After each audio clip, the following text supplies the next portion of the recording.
Le métabolisme cérébral et le métabolisme musculaire fonctionnent selon des logiques très différentes, même s'ils poursuivent un objectif commun: assurer la survie et l'adaptation du corps.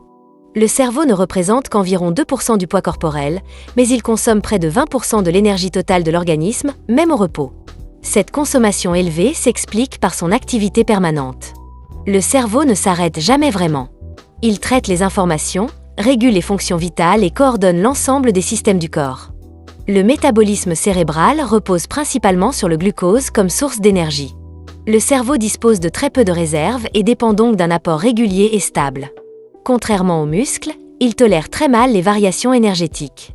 Une baisse ou une instabilité de l'apport énergétique se traduit rapidement par des troubles de la concentration, une baisse de vigilance, de l'irritabilité ou une sensation de brouillard mental. Les muscles, à l'inverse, possèdent un métabolisme beaucoup plus adaptable. Ils sont capables d'utiliser différentes sources d'énergie selon l'intensité et la durée de l'effort. Glucose, glycogène, acides gras et parfois corps cétonique peuvent être mobilisés.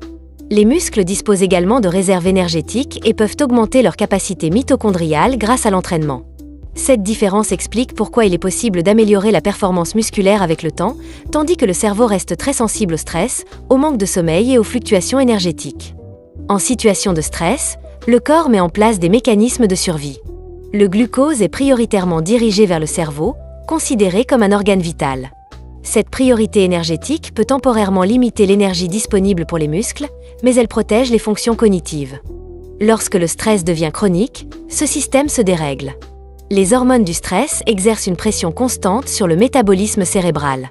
Cela peut conduire à une fatigue mentale profonde, des troubles de l'attention et une sensation d'épuisement psychique, même lorsque le corps semble physiquement en forme.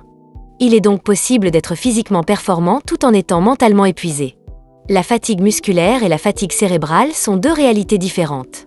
La fatigue musculaire est généralement liée à l'épuisement des réserves ou à l'accumulation de déchets métaboliques, et elle se résout avec le repos et la nutrition. La fatigue cérébrale, en revanche, est liée à une surcharge métabolique, hormonale et inflammatoire.